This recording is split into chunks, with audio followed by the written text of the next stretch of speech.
EconTalk is a weekly economics podcast that has been going for a decade. On EconTalk, host Russ Roberts brings on writers, intellectuals, and entrepreneurs for engaging conversations about the world as seen through the lens of economics. Russ Roberts is today's guest, and it is a treat because I have been listening to EconTalk since 2006, and it was a central point of inspiration for what Software Engineering Daily has become, which is the world through the lens of software and software engineering.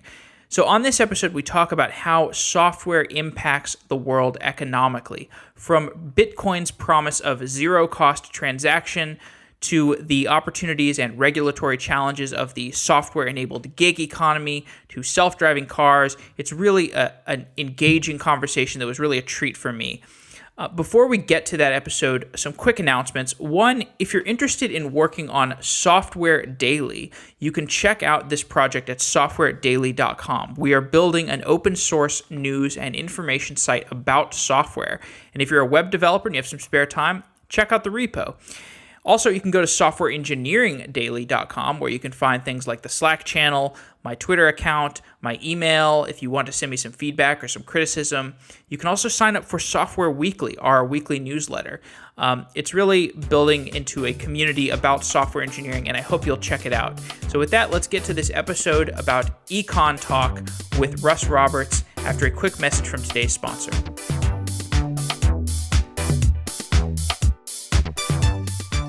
Life is too short to have a job that you don't enjoy.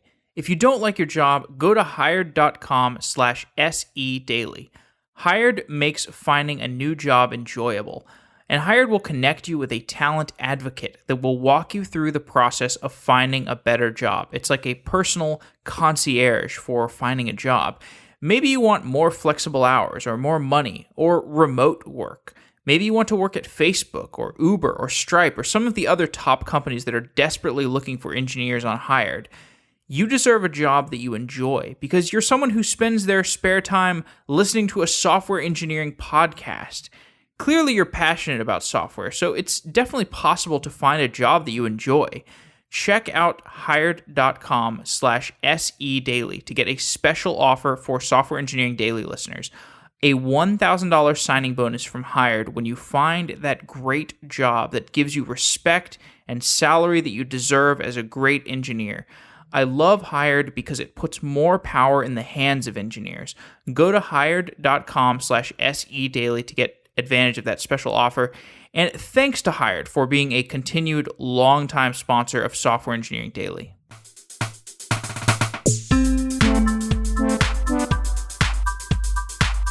Russ Roberts is the host of EconTalk, a weekly economics podcast. Russ, welcome to Software Engineering Daily. Great to be with you, Jeff.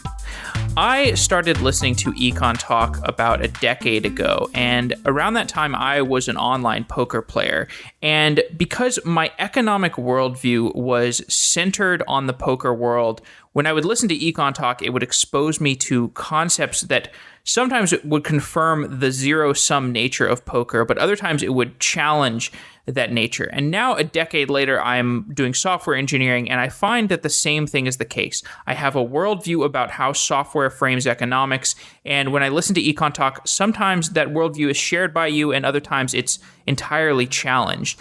And the importance of a worldview when it comes to a big topic like economics, I don't think can really be understated. So when you started EconTalk, you had one particular worldview. How has that worldview changed since you started the show? Well, I have to say it's been an incredible intellectual journey for me, and I don't know what it's like for listeners who started with me back in 2006, like yourself, and came forward and just were exposed to the ideas that I'm exposed to every week. When you do that, first, it keeps your brain alive. So that's one of the things I'm really grateful for. The opportunity to talk to smart people every single week is just amazing stimulus to ideas, thinking, and connections. But as an economist, talking to different people across the ideological spectrum and across different topics, I've had to confront a lot of things in my own worldview that I realized weren't as reliable as I thought. I had to reconsider some of my ideas, and other ideas I've kind of held to pretty tightly. So if I were going to divide up, try to make a list of the things that haven't changed, I would do that first. I would say I'm still pretty focused on the fact that incentives matter. They're not the only thing that matters, but they matter a lot. So prices matter. Our egos and pride and shame, these are all prices we pay or rewards we receive. So I think people respond to those incentives in powerful ways. It's a useful way to think about human behavior. At the same time, when they make decisions alongside other people, what we call markets, that complex arrangement of buyers and sellers or people interacting in other ways, that is a very useful thing to appreciate. And I think economics helps you deeply with that. And finally, there's the idea of opportunity costs, the idea that making decisions involves trade-offs. You have to give up something. Those three things haven't changed much over the years for me. And if anything, the middle one, the idea that markets are powerful and that emergent order is complex and that if you intervene there, you can often have unintended consequences, that just has gotten stronger and stronger in my thinking and hasn't changed. I don't think if it's anything, it's gotten stronger. What has changed for me is the confidence I had in certain the ability of statistics and data to bring about answers that are reliable. That's probably the biggest thing. I'll list a couple more, but that's the biggest thing. I used to believe that my side had the facts on its side, and the other side either had non-facts or had bad analyses or bad research. And I've come to realize that both sides think that their facts are good and that their analyses are good. And there really isn't that much to separate them in economics, often for certain questions. So questions like, typically involving complex phenomena, questions like what caused the Great Recession of 2008, who or what is responsible for the financial crisis, did the stimulus work, what will be the effect of the minimum wage on jobs. These questions are very contentious. Very smart people argue about them on each side of the issue. They all use fancy econometric statistical techniques to try to provide evidence for their worldview. And I'd argue that that's not as scientific a process as I once thought, not as reliable. The truth doesn't emerge as easily as I had once thought. In fact, I think it's often just an exercise in marketing, which is a somewhat cynical but I think realistic views. That's one thing that's changed a lot for me. Become much more skeptical of empirical evidence of a certain kind. The other thing that's changed is appreciation for the power of certain kinds of thinking and certain forces in our economy. One dramatic example would be the role of the financial sector. Back in 2007, some people were worried about the housing bubble. And I, like many other people, many of them smarter than I am, said, oh, well, the housing sector is only a small part of the economy. It's only a small part of investment. These bad subprime mortgages are never going to – they might be bad for the people who invested in them, either the people who bought them or the people who packaged them as securities. But, you know, that'll just be a bad quarter, a bad half a year, a bad month for those people, maybe a bad year. And we'll go on and it won't be a big deal. Well, I was totally wrong about that because I didn't appreciate the role of leverage, the role of borrowed money and debt, and how that can create fragility and how that can then rebound into the rest of the economy. So that was a big wake-up call for me. I think other economists as well. Just didn't know much about it, had to educate myself and used EconTalk partly as a way to do that. Interviewed a lot of people about that, how that works. So those would be the biggest things I'd say that I've come to appreciate that I need to reconsider. And in this long, perhaps infinite postmortem of the 2008 crisis, how much of your assessment of that do you think is attributable to the increasing technological intertwining of the different areas of our economy? Because not only was things leveraged on top of other things and more highly correlated than was being papered over by these financial institutions, but we've got this economy that is, now information travels so rapidly across the earth in the blink of an eye. I don't know, perhaps that factors into more aggressive knee-jerk irrationality. across the economic landscape, how do you think the technological intertwining affects the potential for these types of crises? Well, I'm not sorry. I'm not sure how important that is. I think technology is important in its role in transforming our economy and various parts of it, and the disruptive effects of it and the wonderful effects of it, I think, are huge now compared to 20 years ago. I think there's no doubt about that. I'm not sure how important they are, though, in worsening something like the Great Recession. In general, more information is good. Take a dramatic example. Most of us now, when we shop, we can shop online, find prices very quickly. We don't have to get in our car and wander around, make multiple stops to see how much something costs. And that is really good for consumers. It reduces the opportunity for sellers to exploit us. It's just another form of competition. Yes, people can overreact to information, but I think it's actually a little more of a serious problem in politics. Twitter and Facebook and other social media, I think, have amplified some of the emotional reactions we have to worldwide events. And I see that as in some ways more important than the economic side. So when I think about my worldview that I talked about at the beginning, how it's shifted from the zero-sum nature of poker to the worldview of how software frames economics, I think of software as a much more positive-sum environment than poker. Like in poker, if I win, you have to lose. And this is how I often thought about the stock market when I was growing up too. If it's hyper competitive. If I win, you have to lose. Has your framework of economics changed from being zero sum or negative sum to an increasingly positive sum framework as the world has become more enveloped by software? Well, as an economist, we're taught this idea of mutually beneficial exchange. So if I buy something from you or you sell something to me, we both think we're getting – it's voluntary. We both think we're getting a good deal. And therefore, we don't always – I was going to say therefore we're better off after we've made the deal. And, of course, that's not always true. Sometimes you make a mistake.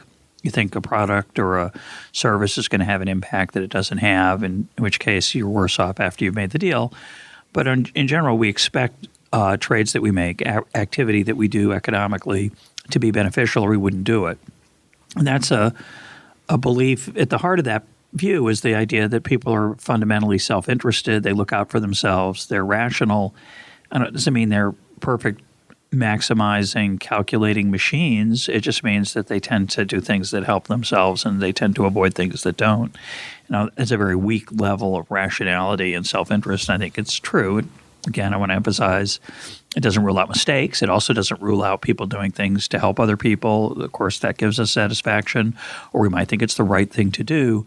But in general, we try to do things that we think are going to be beneficial to us for a whole wide range of reasons. So, that part is that's really in many ways the most fundamental building block of economics.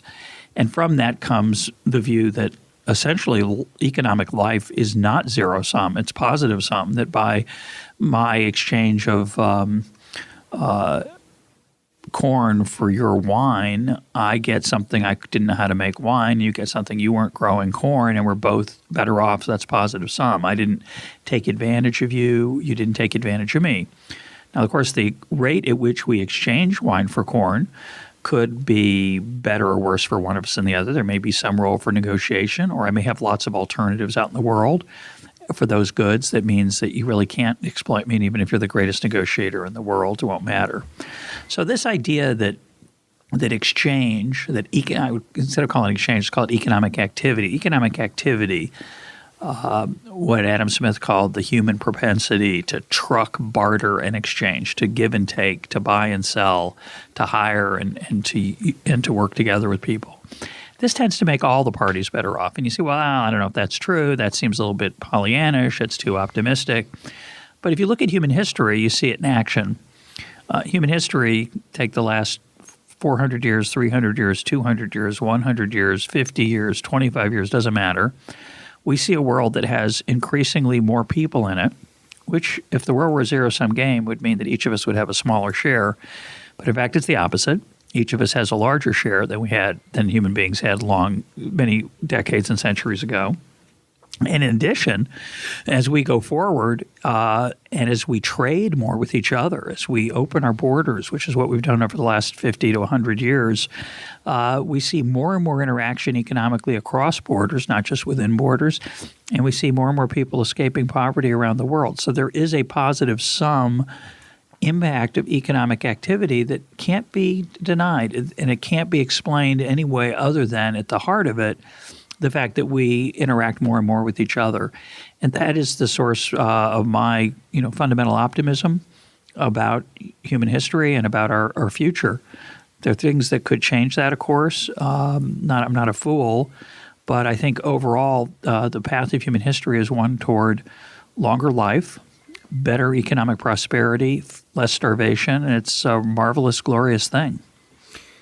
What I love about EconTalk is that I find it to be a forum where silos really get eroded, and whether you're having somebody who has written a novel or a treatise on some classical notion of economics, or a technologist come on the show, it is really a meeting of the minds.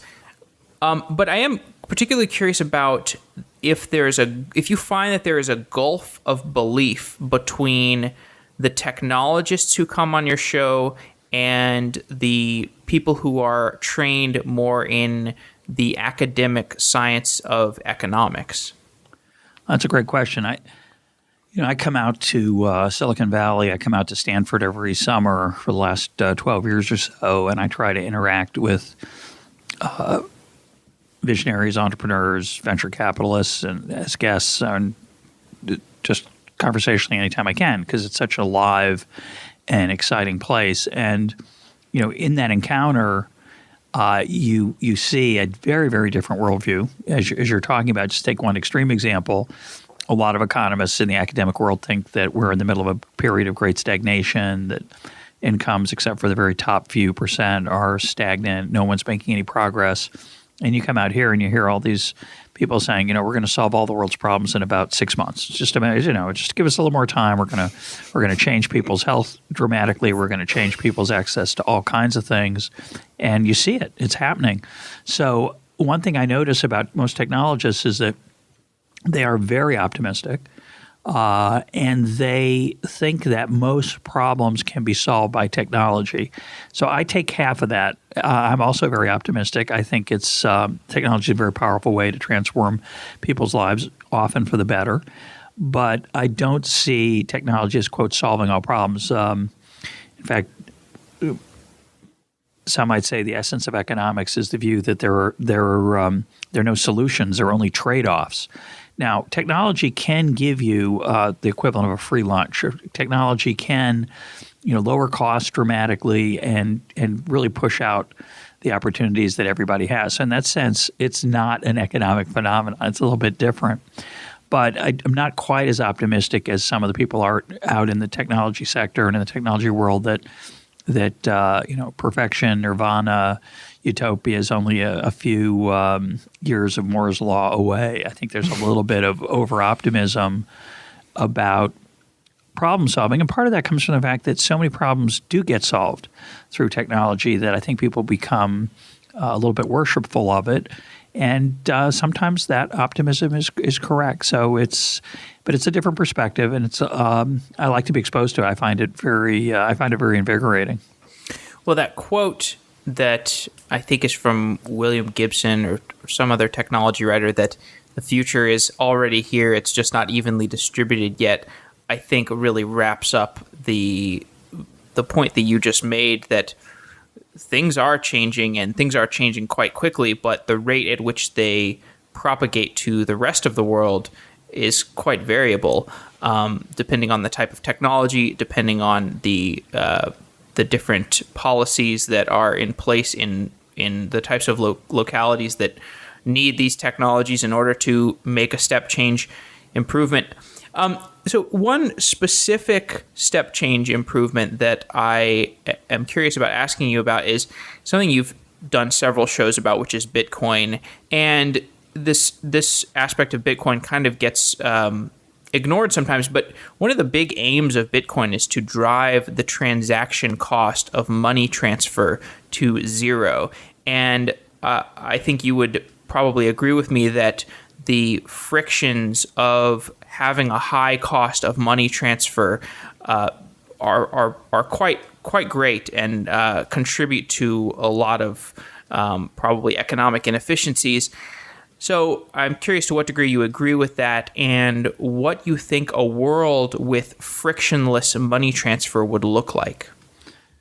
Yeah, I think economists tend to use that word you just used, inefficiencies, and I think that's a very dry word that I think hides the human side of economic activity, which is a shame. So my daughter lives overseas right now, and I want to buy her a present. So I told her she wanted to buy a particular book. She said, yeah, I'll buy it, and then you'll just give me the money. And I thought, yeah, great. And getting her that money is really hard. There's no really easy way to do that. And what Bitcoin makes possible, in theory, or could make possible someday and soon, we might hope, is for that transaction to be cheap, make it easy. It's not just the monetary cost of it; it's the nuisance cost, the time you have to spend to figure out how to transfer money in a different currency and how to get it into a bank and et cetera, et cetera. All of that is costly, and it's time, nuisance, and money. And so if that were easy, it's not just that the world would be less inefficient. It would be that it'd be easier to buy nice presents for my daughter. And that's what I think you have to keep the focus on. Somebody who goes overseas and works, say, and wants to send money home, in the United States now, I think it's still done a lot by Western Union. Is that right? Do I have that? I feel like I'm in a 1950s movie, but I think people, that's accurate. I think people still send money by wire using Western Union, and it costs money. You have to pay to get that secure transfer, and of course you're willing to pay because you don't want to lose the money. You want your relatives back in wherever they are to be able to get access to that.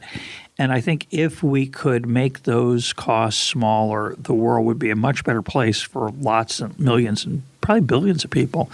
So I think it has tremendous promise. I think it matters a lot, and it would be great. But we're not there yet.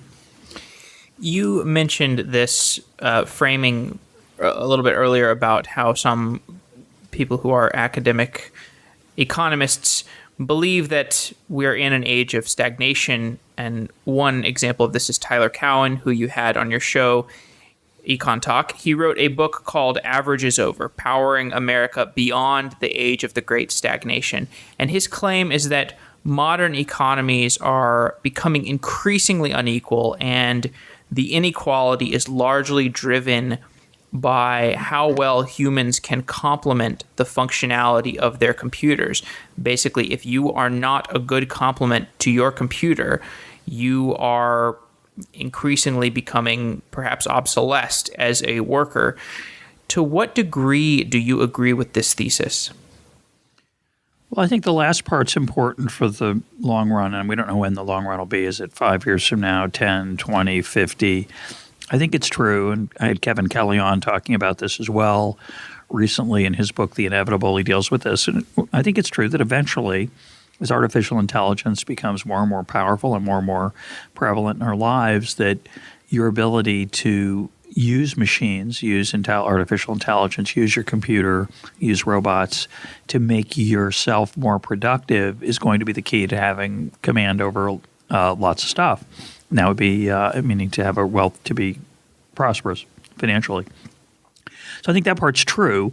I'm not sure it's true that'll be the only way to be successful. It's also going to be true, I think, in that world that human interaction and human contact is still going to be of value. I think that's still going to be extremely important. So people who can be empathetic, who can delight, who can charm, I think will still be of value. How that will be turned into money remains to be seen. I think the world's going to change a lot over the next 10, 20 years, and we'll find out. But I don't think that augmenting your skills with a computer is, quote, the only way that people, I think, would be financially successful, I think. But it's important. The other point is sort of what's going on now, and is it true that most people are just sort of treading water and only a small handful are doing very well? And when that title of Tyler's book is a brilliant title, Average is Over.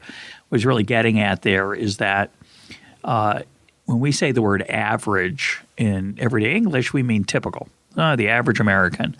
An example I like to use to illustrate the problems with this is that if we're in a room with 50 people and a billionaire walks in the room, the average income of the room goes up a lot, and it describes absolutely no one in the room. The billionaire makes more than the average by quite a bit, and the rest of us make nothing close to the average. So the average amount of income in the room is not average. It doesn't describe the typical person in the room because there's such a skewness in the distribution. There's such an unequal distribution of income in the room that the arithmetic average, the so-called mean, is not descriptive of the typical person. And that's an interesting insight. I think it's true in some fields. It's somewhat more true now than it used to be in other fields. But I think it overstates the case. I don't think it's the case that a small group's doing incredibly well and the rest of us are doing sort of blah or not moving forward. I think the data are deceptive. I think demographic changes mask what's going on. And we've had tremendous changes in the structure of the family over the last 40 years that has made it difficult to compare averages across time when we're not looking at the same people. So I think that while there's something to those arguments, I don't think it's as dramatic as some people make it out to be. And then the question is, going forward, how's that going to look? Is it just going to get worse, so-called worse or better, or whatever word you want to use to describe this process? And there, I think we just don't know. I think it's best to be open-minded about it. What I think we do know is that there will be a premium, as there is now, to education. And I do think that it's extremely important that we educate or that at least everyone has a good chance to become educated. I was going to say we educate everyone, but I'm not sure I want we educating everyone. I think maybe people should be more responsible for their own education. We currently have a public school system in the United States that does a particularly bad job educating the poorest Americans. There are a lot of reasons for that. It's not just the school system's fault, but the current school system is not dealing with that very well.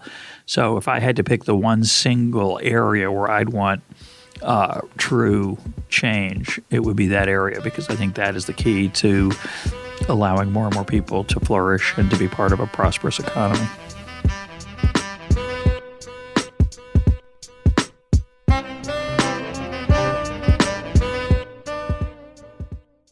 Wealthfront is an automated investing service that saves you time. As an engineer, your time is valuable. If you want to invest, but you don't want to spend significant time evaluating your portfolio and allocating assets, take a look at Wealthfront. Go to wealthfront.com/SEDaily to open an account today and get a special offer for Software Engineering Daily listeners. $15,000 managed for free when you open your account. With traditional investment services, there are many humans in the loop that are doing things that Wealthfront automates away. When you pay the commissions and account fees of these traditional investment services, you're paying for work that could be done by a computer. So don't pay commissions and account fees.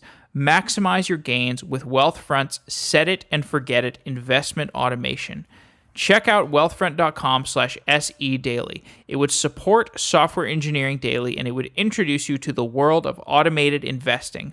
Wealthfront.com/SEDaily. Thanks to Wealthfront for being a continued sponsor of the show. Now let's get on with the show.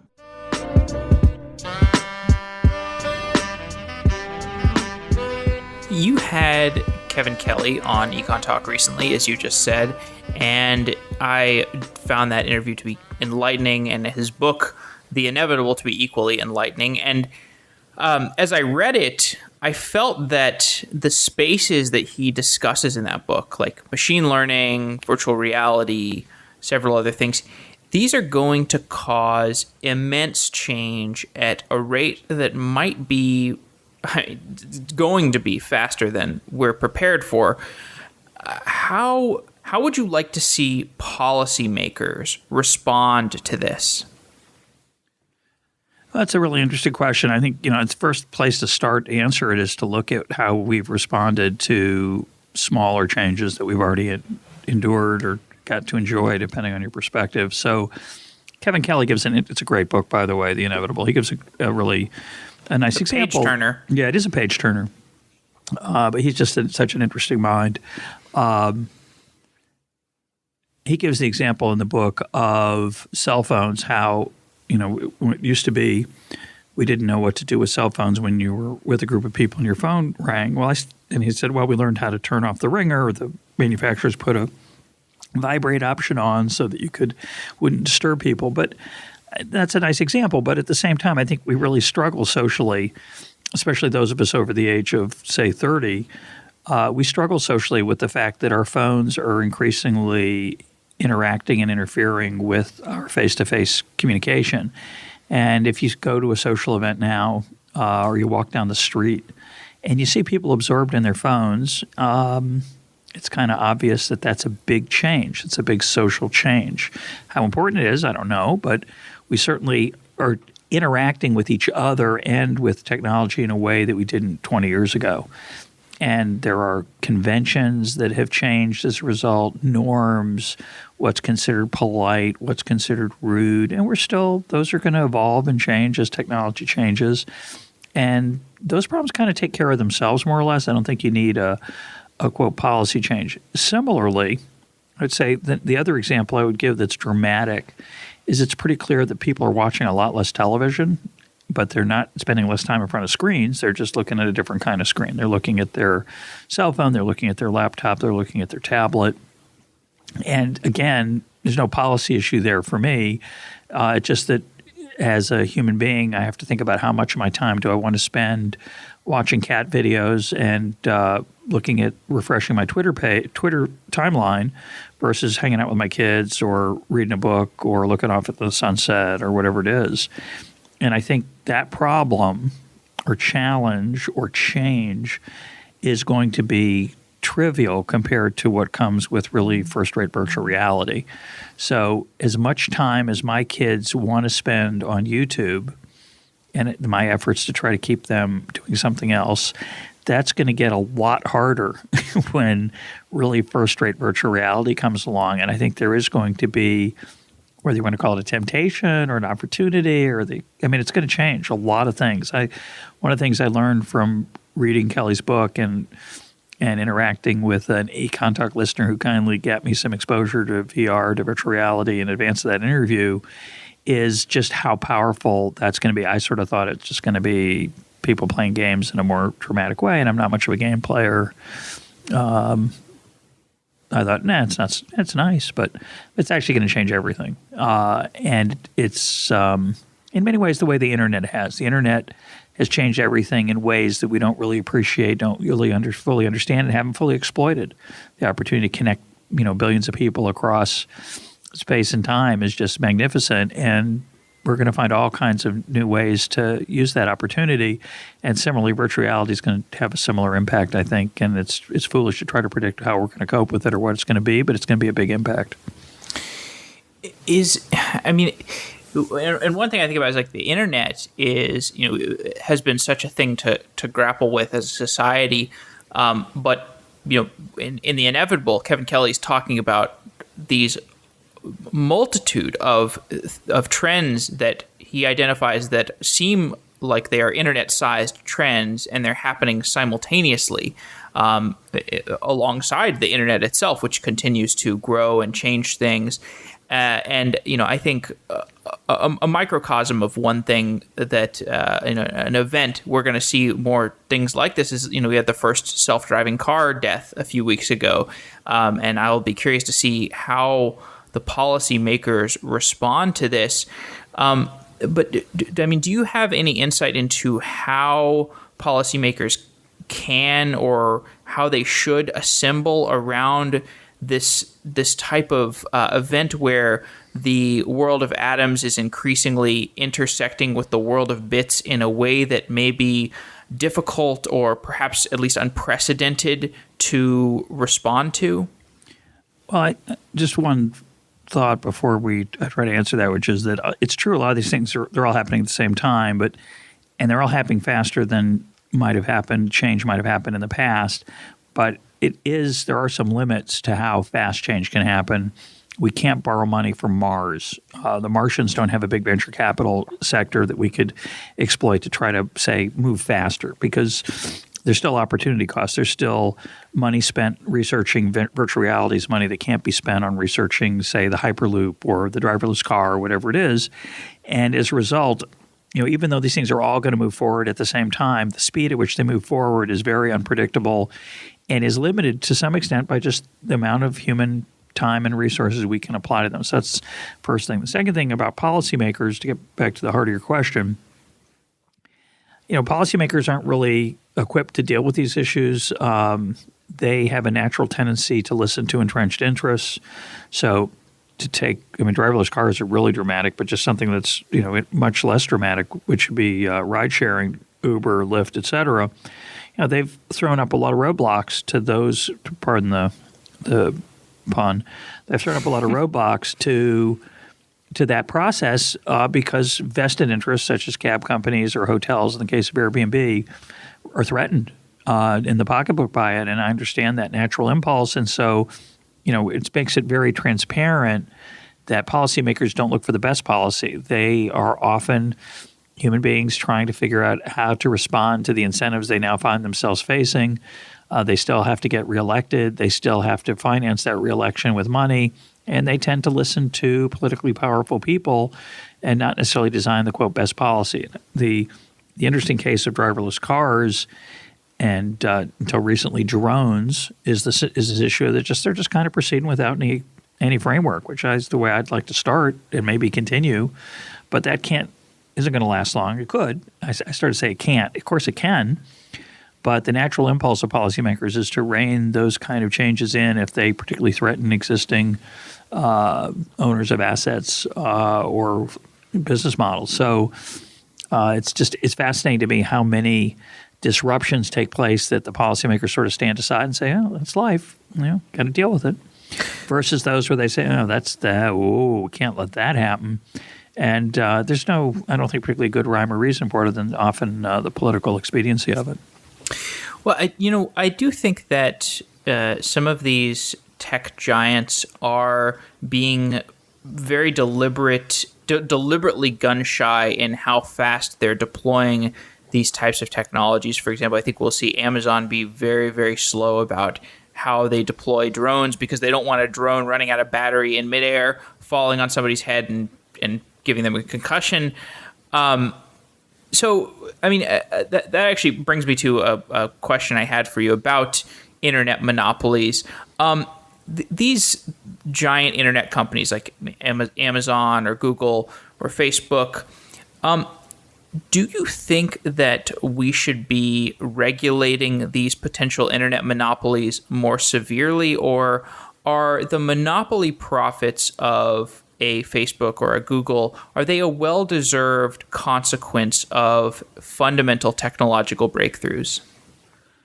Well, it's a mix. Obviously, there's a mix of luck and skill in any part of life.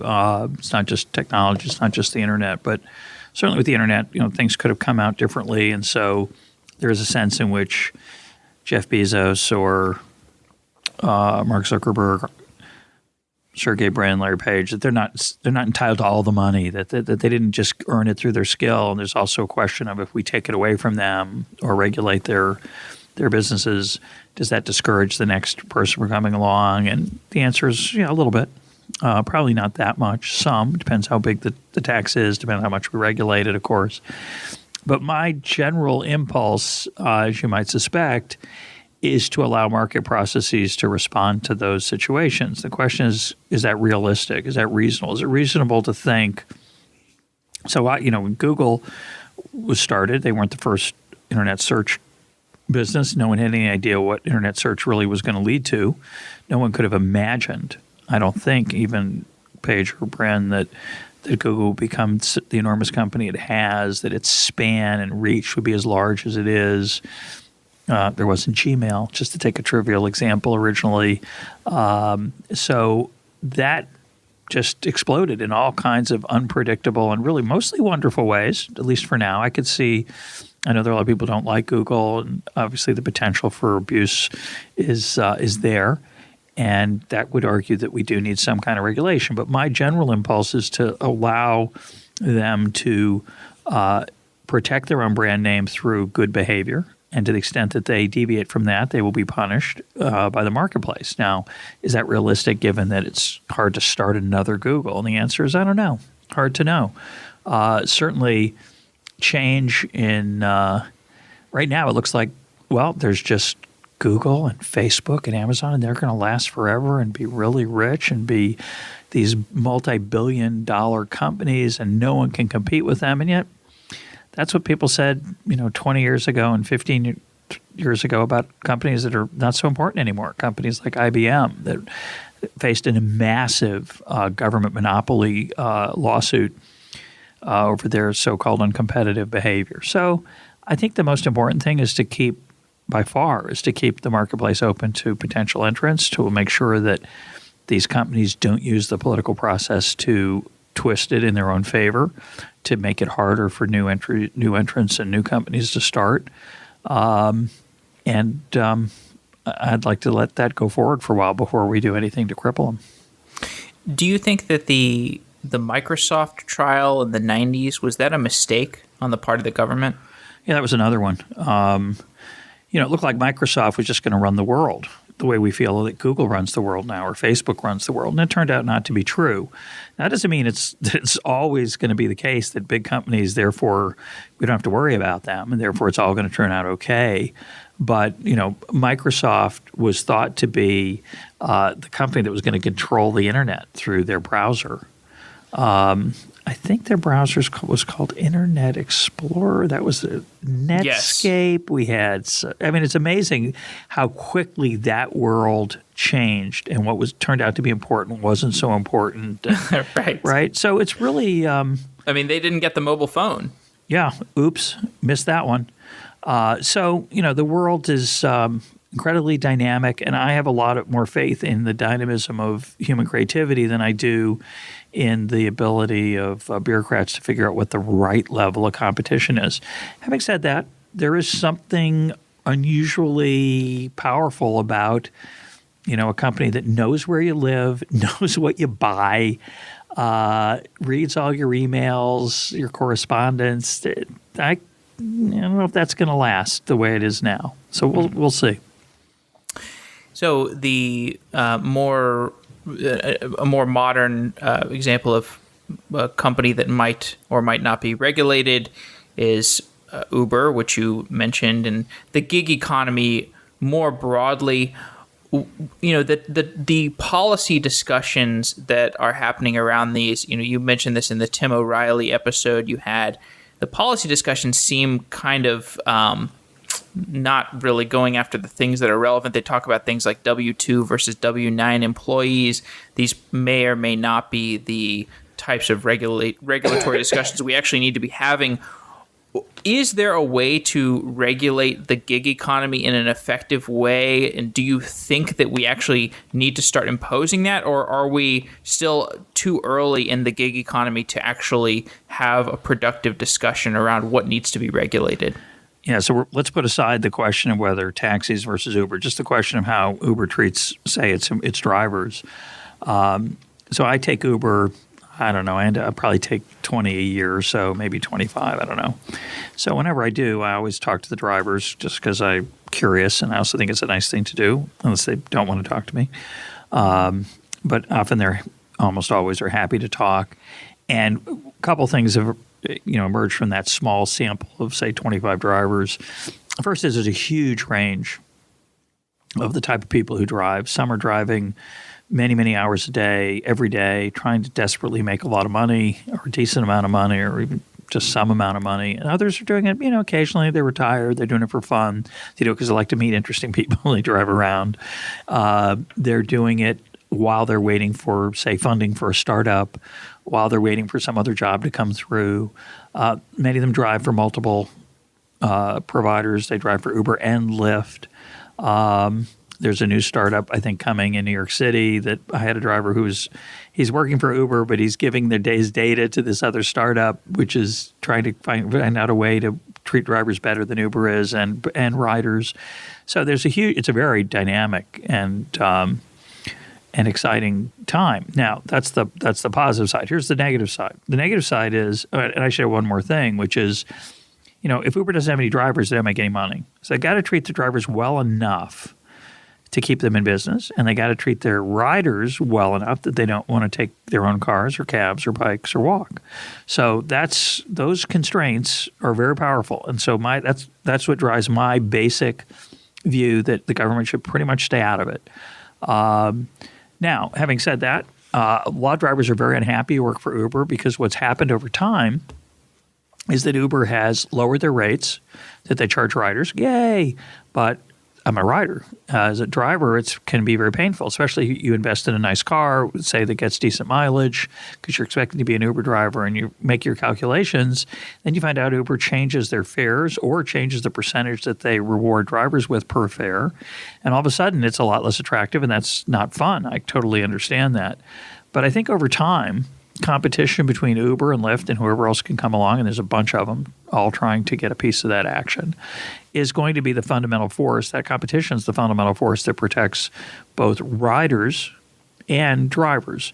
Now, is it going to be the case there are going to be some drivers who have very hard lives? And I'm sure there are, who for various life circumstances find themselves working long, long hours and not making as much money as they thought, and that's not fun, and it's painful, and I totally understand that. The question is there a way to, quote, fix that or to make it better? Is there something, a lot of people say they don't offer benefits. There's no health insurance. But of course, it's a free world. You choose to work for them, and what people are really complaining about is that unfortunately there's some people whose best alternatives are not so attractive. This is really the essence of many, many issues that come up in economic policy. You have something that's unattractive, somebody making $8 an hour. That's not a great life. That's $16,000 a year full time. You can't live in most American cities on that amount of money.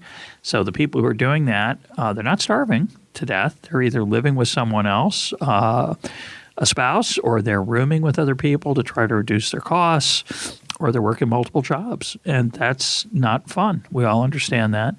But that's the fundamental problem. The fundamental problem isn't that their employer is cruel or exploiting them. The fundamental problem is that that's their best alternative.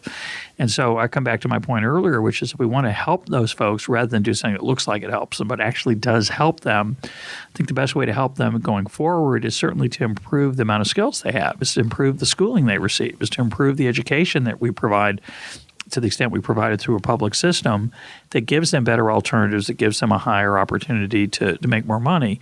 That's the right way to fix the problem, at least going forward. And for the people right now, many of the things that people propose to make their lives better are not going to actually make them better. It's going to make them harder for them to find work. Not going to be as many opportunities for people with low skills. So I'm always want to emphasize that if you think there's something sad in the world that you want to improve, first make sure that what you're favoring actually does make those people's lives better. I think that's just incredibly important. So if the plans of Uber and Lyft to automate even the drivers' jobs and the truck drivers' jobs, if those come to fruition, many people have this idea that we're going to be moving to this model where these people don't have any alternatives. Even the $8 an hour job is gone, and these people have no alternatives. So we turn to the basic income discussion. Have you heard a compelling implementation strategy for basic income, and where do you think we are in the theoretical discussion around basic income? Well, I think it's an interesting issue that there are some economic changes that are going to be so pervasive and have such profound, large effects that our current set of economic opportunities is not going to be very attractive for large numbers of people. So, the driverless car and particularly driverless truck, which could put hundreds of thousands, probably millions of people out of work, would be an incredible thing for those of us who are not in that business, but who are going to benefit from the fact that it's going to be safer. We're going to benefit from the fact that it's going to be cheaper to ship goods, a lot cheaper. We're going to benefit from the fact that there's going to be less congestion on the roads because cars can move more quickly, we hope. So all this is going to be great for most people, but for a small and not tiny, but a percentage of the population, it's going to be devastating.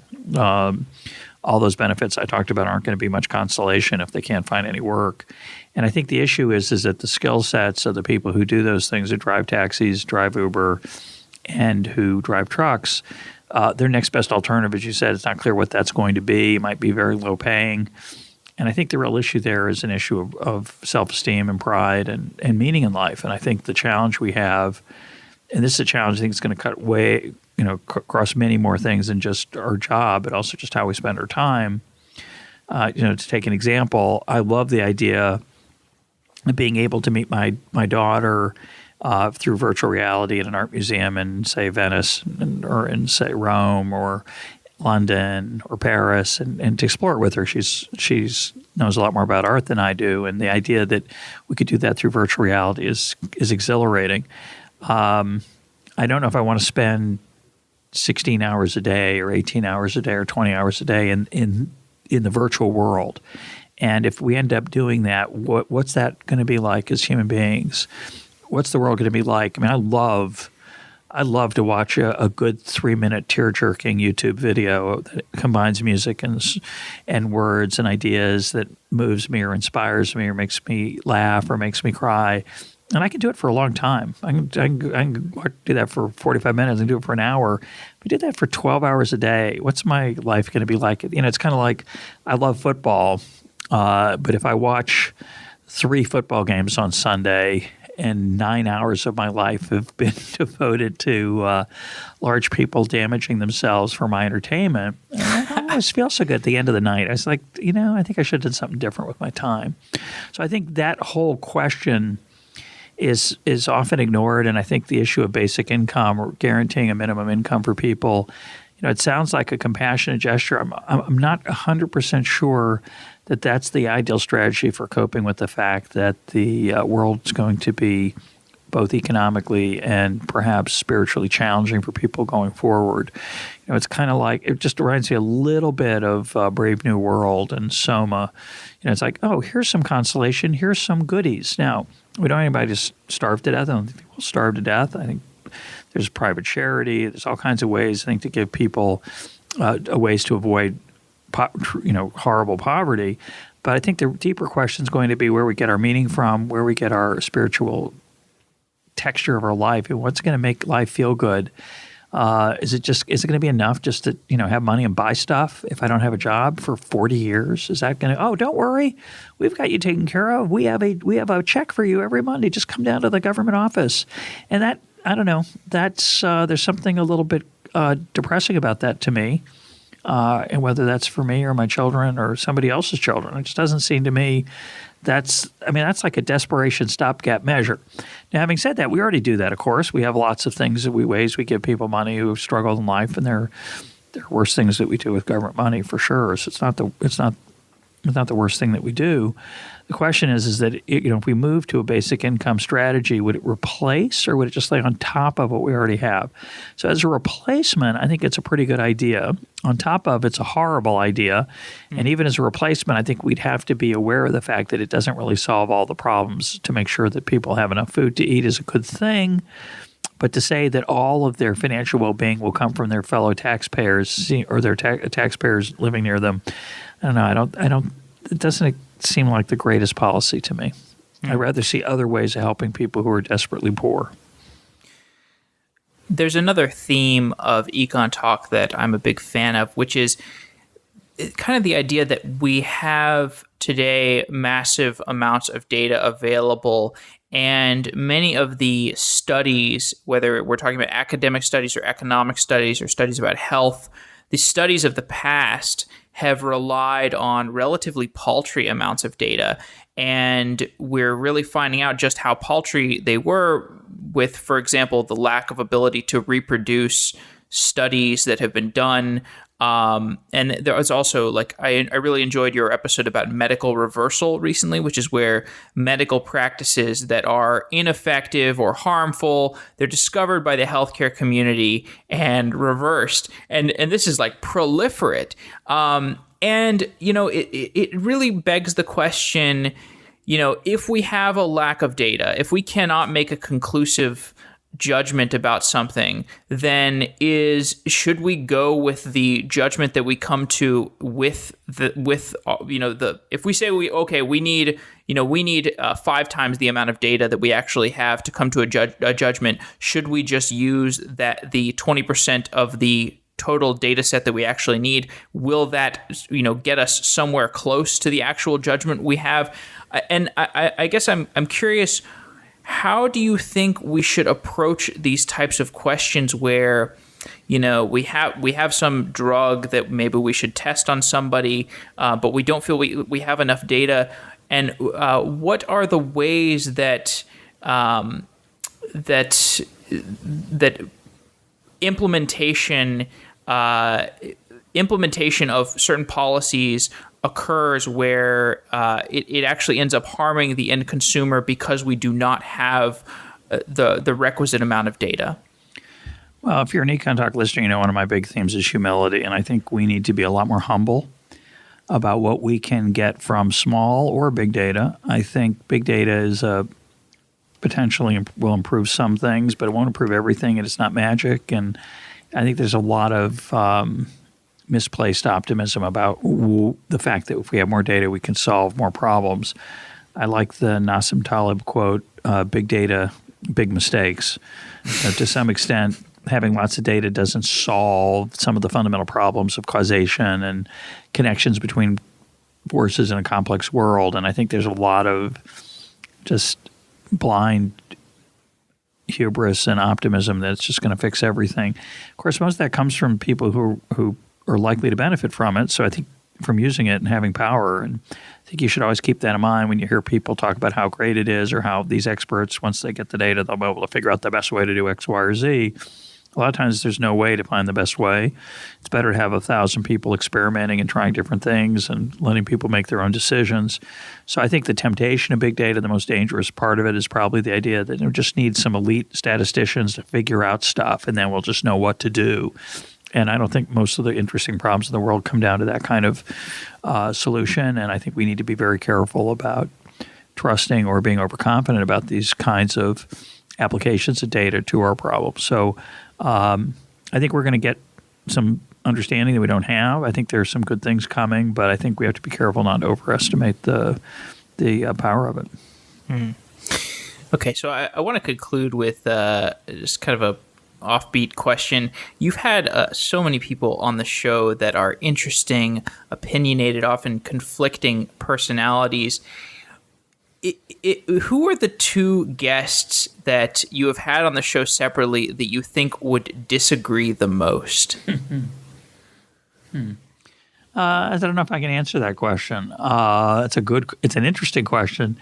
I've had people very widely differ in their ideological views. So, just to pick one way of answering a question, Milton Friedman, who I interviewed back in 2006, shortly before he died, he and Joseph Stiglitz, another Nobel Prize winner, they don't see the world the same way.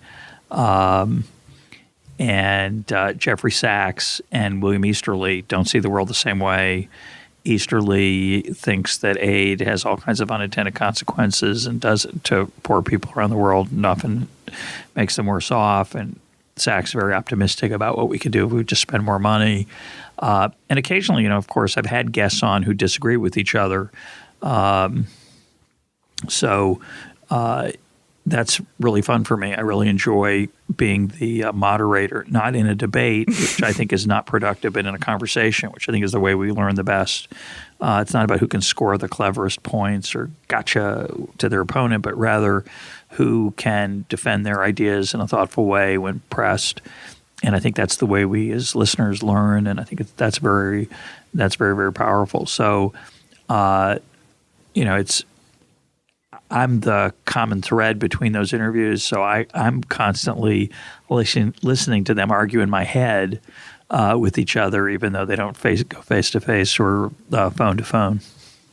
Yeah, and I think that's actually one of your strengths is that you are quite good at being confrontational with your guests' ideas, even when you do it in a diplomatic way, but you are confrontational. You do challenge their ideas, and that's in contrast to some like sometimes I do shows where I feel almost like I'm presenting a podium for the guest to just come and talk about his or her ideas, when in fact I think I learned from you and EconTalk that there is often even more value for the listener and actually for the guest also to challenging those ideas rather than just being a podium for them.